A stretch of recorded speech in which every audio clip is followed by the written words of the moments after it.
pasar, hermano, como queráis, ¿eh? Hay sitio, ahora hay más sitio. Aquí también hay más silla. Vale. Bueno, gloria a Dios. Me gustaría hacer un poquito, no mucho de historia, porque este evento, y le doy las gracias de verdad de todo corazón públicamente a Iván, porque él ha sido el que ha organizado todo esto, junto con Conchi, ha conseguido este lugar que es una maravilla, ¿verdad, hermanos? Dice que nos lo van a regalar.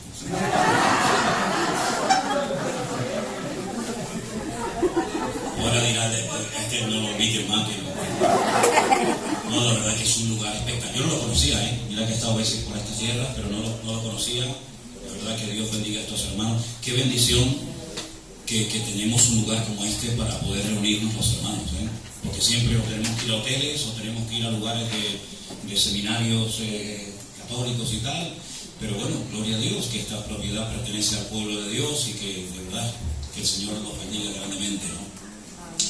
En plena pandemia, cuando la gente comenzó a llamar y nos asustaban tantos correos y tantos mensajes que recibíamos prácticamente a diario, pues yo le dije al Señor, tenemos lo que llamamos aquí en España un rastro, un pequeño local de cosas de segunda mano, que nosotros lo abrimos, ese local, ese rastro lo abrimos cuando teníamos a 275 niños apadrinados en Santa Cruz de la Sierra, en Bolivia, en un lugar muy, muy pobre, de mucha miseria, y entonces claro, como la iglesia no daba para todo, pues se me ocurrió abrir un rastro de segunda mano y decirle a los hermanos, todos tenemos en casa cosas que no utilizamos, libros, zapatos, ropa, algún mueble y tal, traerlos a la iglesia, que es donde tenemos el rastro, pero en otra entrada independiente, y bueno, con lo que saquemos pues podemos alimentar, y no solamente alimentar, eran los zapatos, eran los libros, era la escuela, muchas cosas de allí en Bolivia, ¿no? Bueno, ahí estuvimos en Bolivia 5 años con niños muy, muy pobres de la calle, un tiempo muy, muy, muy bonito, muy, muy hermoso, y después nos fuimos a Kenia, a una ciudad llamada Malindi, cerca de Sudán, donde venía gente destrozada por la guerra de Sudán, con muchas heridas, y entonces pues ese rastro sirvió para mantener ese ministerio, allí en África también, donde el Señor nos permitió comprar un terreno. Yo vine un año de África y en pleno culto había una hermana que había venido de Suiza, y entonces dice, yo quiero dar una ofrenda, y una ofrenda muy generosa. Volvimos a Kenia, compramos un terreno precioso, construimos allí una casa muy linda, que después todo eso se lo dimos a Remar. Después yo me fui a Madrid a hablar con el director de Remar y con los más cercanos a él, y entregamos y firmamos todo, y se lo entregamos todo a Remar, porque había una obra que muy bonita, no teníamos obreros, y Remar pues la podía atender mucho mejor que nosotros, ¿no? La cuestión está que cuando cerró el gobierno por la pandemia, todo, pues a nosotros nos ayudaba ese rastro a pagar el alquiler de la iglesia. Un poquito, no todo, pero un poquito. No había hermanos que podían venir a la iglesia, por lo tanto no se podían recoger ofrendas ni nada. Entonces yo esa misma noche, el 14 de marzo del 2020, yo me puse de rodillas y le dije al Señor, como dándole un consejo a Dios, fíjate tú, ¿no? Digo, Señor, ahora tienes una oportunidad increíble para demostrar que esta obra es tuya. Sin diezmos, sin ofrendas, sin rastros, sin nada. Señor, si esta obra es tuya, ahora puedes demostrarlo, pero vamos, con creces. Empezaron a venir ofrendas, hermanos, de todo el mundo. Yo estaba todo el día,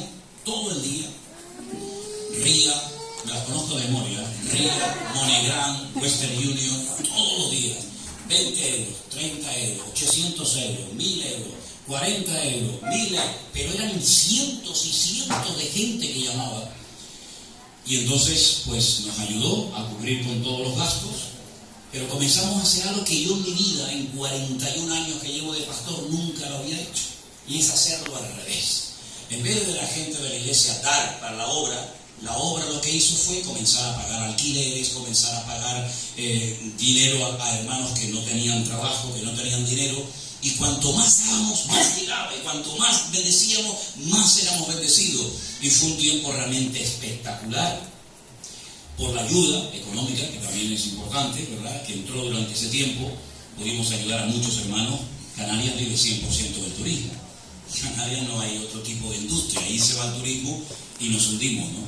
Entonces pudimos ayudar durante mucho tiempo, hermano, porque después de la pandemia, pues no es que vino el turismo enseguida, pasó mucho tiempo, ¿verdad? Bueno, la cuestión está en que no solamente eso, sino que muchos hermanos se reconciliaban con el Señor a través de los cultos, de los devocionales.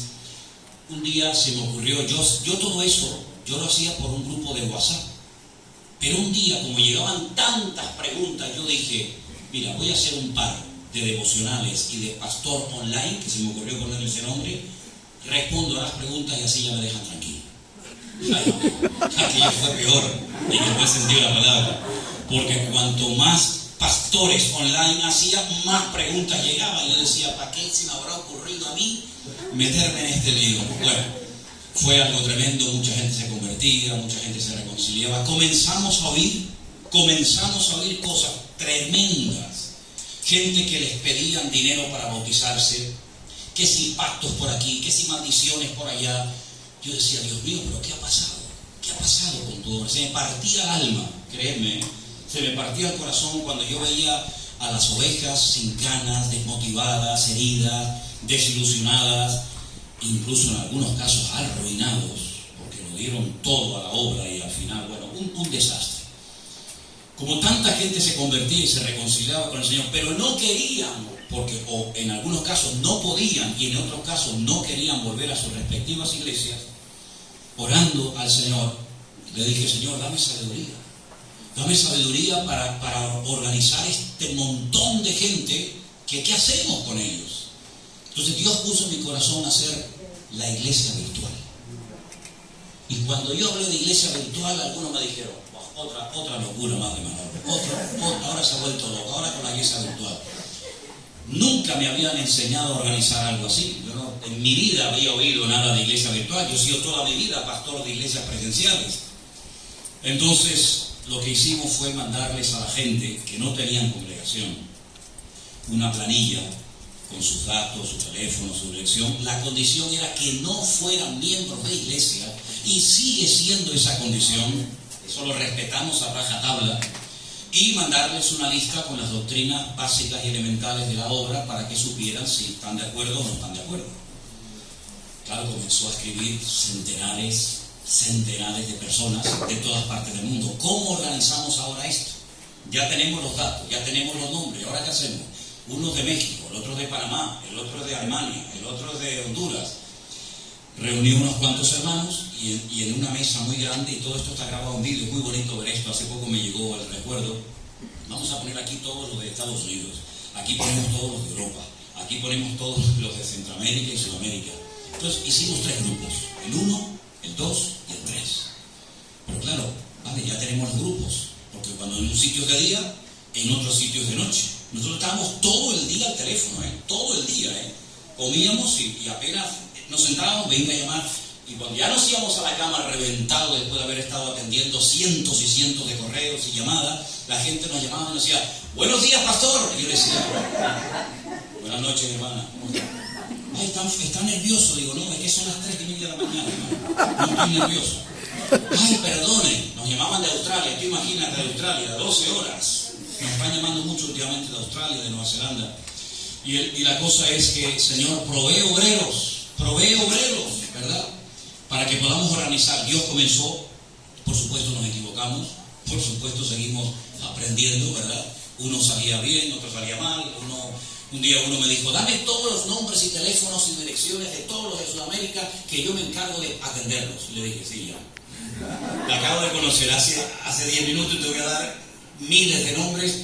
Se enfadó conmigo, me dijo que yo no era nacido de nuevo. Así me dijo, digo, bueno, tú llámame lo que quieras, pero yo los nombres no te los voy a dar de nadie, ¿no? Bueno, la cuestión está en que la iglesia virtual comenzó a funcionar hasta el día de hoy, ya van 3 años. Algunos nos dijeron que cuando terminara el confinamiento ya la gente se olvidaría de la iglesia virtual, y qué bueno, que esto era una emoción del momento. Pues ha sido todo lo contrario. Ha sido todo lo contrario. Todos los días prácticamente recibimos personas que dicen, oye, yo es que vivo en un pueblo donde no hay iglesia. Tenemos gente tetrapléjica, tenemos gente en casa que no se puede mover. Tenemos una señora de 80 y tantos años en Canadá que dice, oye, donde yo vivo no hay transporte, yo vivo a 40 grados bajo cero y yo no tengo iglesia, no tengo posibilidad. Entonces, en un principio la idea era darle lugar, darle posibilidades a gente enferma, gente que no se podía mover, etcétera, etcétera. Pero claro, luego comenzaron a entrar familias, y comenzaron a entrar jóvenes, y comenzaron a entrar niños. Entonces la iglesia virtual tiene una organización tan espectacular, donde hay reuniones de mujeres, reuniones de hombres, reuniones de oración, reuniones maestras de escuela dominical, de niños, de jóvenes, de adolescentes, etcétera, etcétera. Hemos intentado, en la medida de nuestras posibilidades, ir a los países desde donde la gente nos escribe y se han puesto en contacto con nosotros. Claro, no podemos de momento ir a todos. Hemos ido, por ejemplo, a Colombia, que nos trataron de maravilla. Los colombianos son gente muy especial y nos trataron muy, muy bien. Estuve en Bogotá, en un hotel. La cosa es que en Bogotá nos quedamos en un hotel donde durante varios días se había hecho una reunión de esta gente que son así un poquito raritos. ¿Entendéis? Son así una cosa rara, ¿no? Que yo me puse en la puerta, en la recepción, y yo veía pasar y digo, ¿esto qué cosa es? Necesitaba discernimiento de espíritu para ver qué vaina era aquella, ¿no? Estuvimos en Bogotá, estuvimos en Tierra Alta abrimos una obra. En Bogotá la obra no para de crecer, el problema es que no tenemos un obrero. No hay obrero, el pastor tiene que viajar para acá, para allá, atender las obras. Estuvimos en Ecuador, un país que me encantó, un país muy bonito. No sé si hay ecuatorianos aquí. Ustedes son ecuatorianos. Estuvimos en Quito, que me pareció una ciudad gigante. Yo no imaginaba que Quito fuera tan grande, todo así. Tremendo. Y estuvimos en Manta. Como yo soy de mar, yo cuando llegué allí al Pacífico y vi aquello, me quedé enamorado. Estuvimos en México. En México fue algo espectacular. Es un país enorme, país del mundo donde más se habla castellano, imagínate. Y estuvimos en varios lugares, tenemos obras también allí en México. Hemos estado varias veces en Estados Unidos, pero recientemente hemos estado en Guatemala. Y ha sido una experiencia impresionante porque los hermanos que vinieron, por supuesto de Guatemala, pero también vinieron grupos de Honduras, de El Salvador, de Nicaragua, de México, en fin, de diferentes países, pues resulta de que ellos lloraban y nos decían, nunca nos podíamos imaginar que vinierais a Guatemala. Y yo, ¿por qué? Dice, no sé. Pensábamos que nunca se os iba a pasar por la mente Guatemala, ¿no? Pero unos días antes de viajar a Guatemala, yo estaba orando en mi oficina, ahí en Tenerife, y el Señor me trajo al corazón un texto que dice, acordaos de los presos, como si estuvierais juntamente presos con ellos. Yo llamo al hermano que me está organizando todo esto, un hermano de Estados Unidos que lleva nuestra obra en San Francisco, pero que es de Guatemala, un trabajo extraordinario, y le digo, mira, quiero que me organices una visita a la cárcel. Entonces fuimos a la cárcel y eso fue alucinante. Yo fui 7 años capellán evangélico del centro penitenciario Tenerife 2, en Tenerife. Pero nada que ver, esa cárcel es el Hotel Ritz. Eso es el Palace en comparación a aquello, ¿no? Cuando llegamos allí a la cárcel, pues bueno, los policías te reciben en la puerta, te cachean, te ponen una serie de... Y yo le decía, oye, ¿qué me estás poniendo? Dice, estos son unos sellos que no se ven, pero cuando sales te ponen una luz de esta ultravioleta y entonces puedes salir. Digo, ¿y estos? Dice, no, estos sí se ven. Y yo digo, oye, que se está borrando tú. Se está borrando. Teníamos miedo hasta de sudar. Dice, no te preocupes. Digo, no me preocupes, claro, me preocupo. ¿Cómo no me preocupa? Bueno, el tema es que gracias a Dios logramos salir. Pero desde que nos dejaron entrar hasta que llegamos al patio interior, nosotros pensábamos que íbamos a ir por un sitio donde íbamos a ir, porque dentro, hermanos, hay una obra espectacular. Hay 300 hermanos nuestros con una alabanza, con un ambiente espectacular. Tienen vigilias, tienen grupo de discipulado, tienen reuniones de jóvenes. Hay pastores que se han convertido dentro de la celda, de la cárcel, que llevan la obra. Por ejemplo, yo hice cierta amistad con uno de ellos, que por cierto su hermano está de misionero en la H, en Madrid, con Remar, y su madre lleva todo lo que es la logística de los presos, las cartas y tal, pero uno de sus hijos cayó preso, mató a 2 personas y le cayeron pues muchos años, y él se convirtió y es uno de los pastores, y el que lleva la alabanza con un micrófono aquí, que es tremendo como canta ese muchacho, toca la batería, tiene 250 años de condena. El otro pastor, un tercero que conocí también muy majo, tiene 30 y tantos o 40 años. Entonces cuando yo llegué allí, vi aquello tan bien organizado, equipo de sonido espectacular, baterías, trompetas, un sofá tenía uno y todo allí. Y entonces le digo, oye, ¿y este equipo? Dice, este equipo lo trajo un preso inconverso y se lo estamos pagando todos los meses.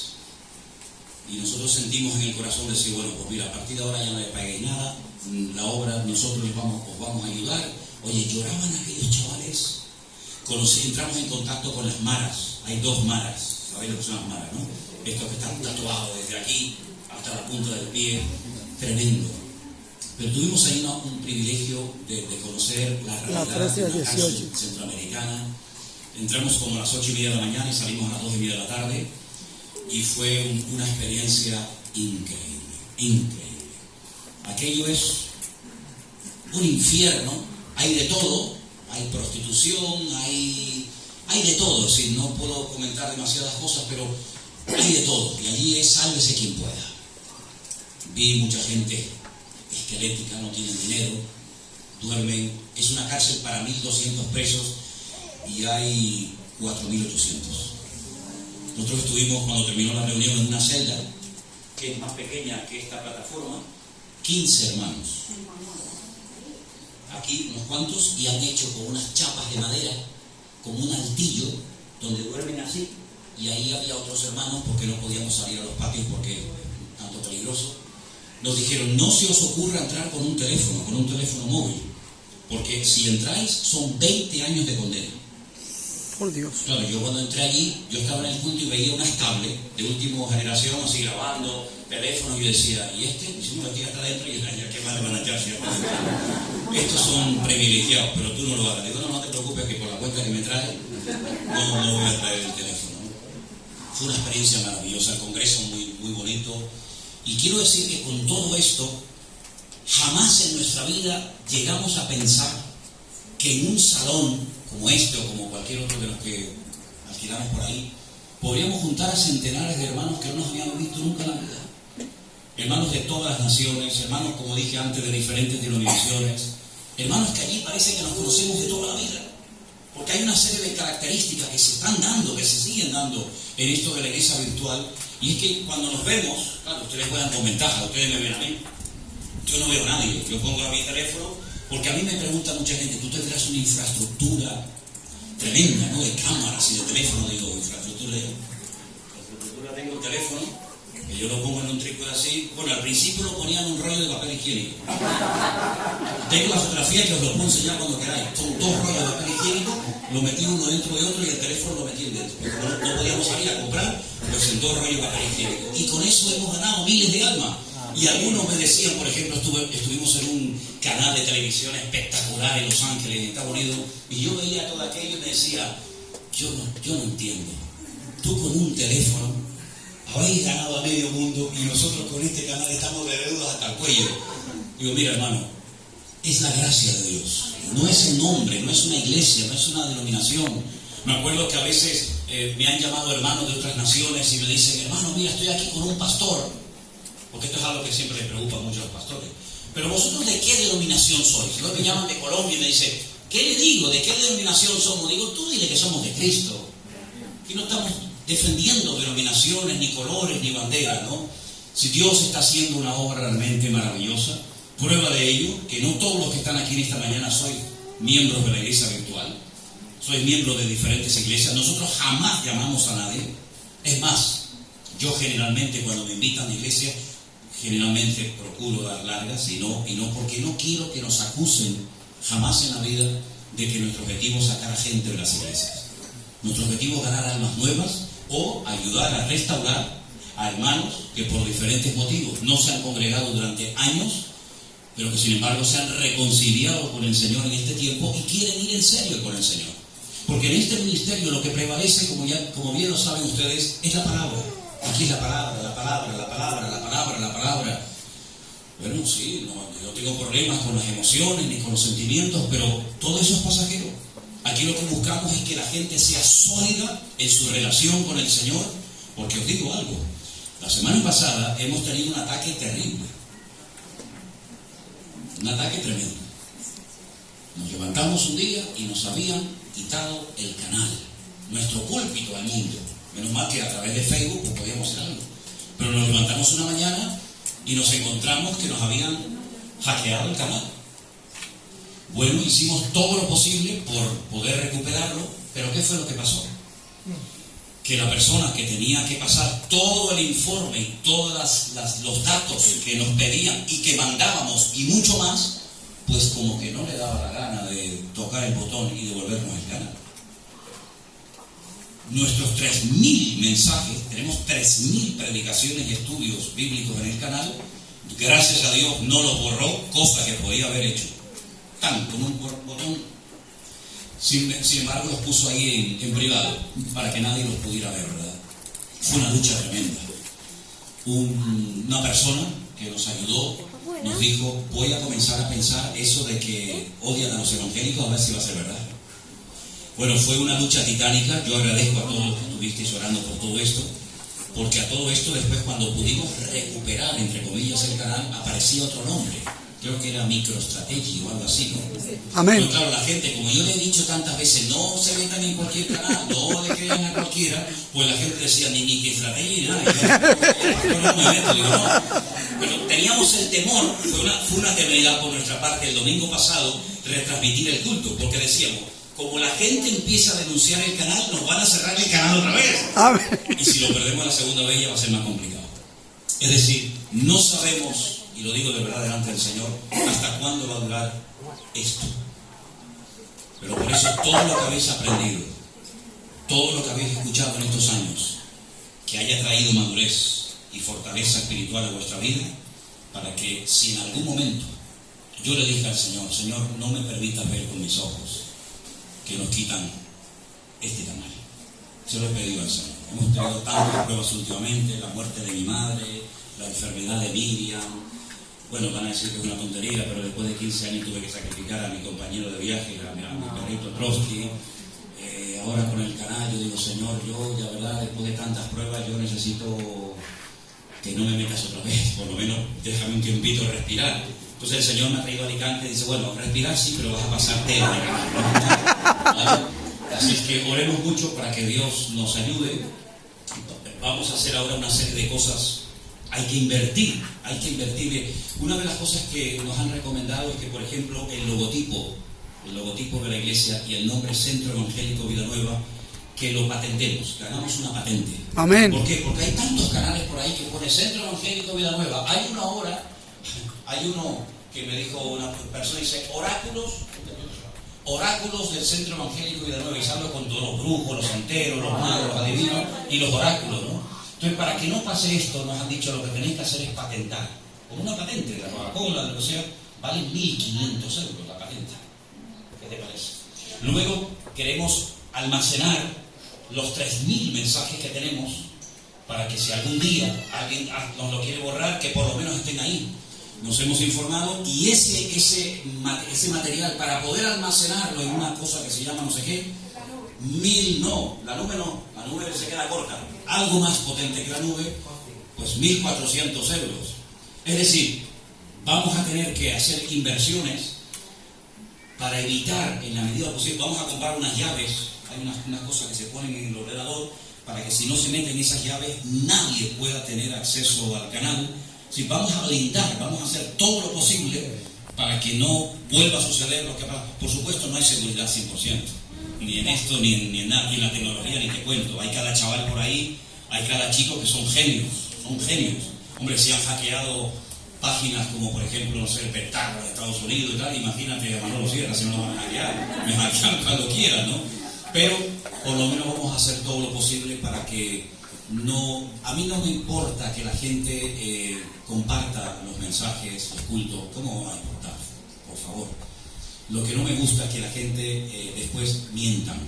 Por ejemplo, hubieron unas personas que decían que necesitaban dinero para abrir un orfanato de niños en África. Y claro, como les sonaba que yo trabajé en África con niños de la calle, la gente incluso dio ofrendas. Oiga, usted puede dar ofrendas a donde quiera. Yo jamás en mi vida le pedí un centavo a nadie. Pero me duele mucho que utilizando mi cara, nuestro nombre, hombre, hágalo usted en su nombre, pero no en el mío. Amén. Por ahí. La gente ya tiene que tener claro que cuando hay alguien, aunque salga con mi cara, con el logotipo, con el nombre del ministerio, pidiendo dinero, ese no es el pastor. Porque nosotros no pedimos dinero. Nosotros dependemos, nuestro sistema, ¿cuál es? Un pastor me dijo hace poco, Oye, yo vengo a hablar contigo porque quiero que me digas cuál es tu método. Mi método. Mi método es que no tengo método. Ese es mi método. No, pues no puede ser. Digo, mira, como veo que estás de pesado, porque eres un pesado. Y mira, yo me meto en la habitación, no tienen por qué hacer lo que yo hago, pero yo me pongo de rodillas cuando tengo una cosa grave. Se puede orar de pie, sentado, tumbado en la cama, en un avión, en un barco, en un camión, como hay un hermano camionero que está con nosotros en estos días y tal, allí, ¿verdad? Pero yo, cuando tengo algo grave, yo me pongo de rodillas. Y mi Padre, que ve en secreto, me recompensa en público. Ese es nuestro sistema.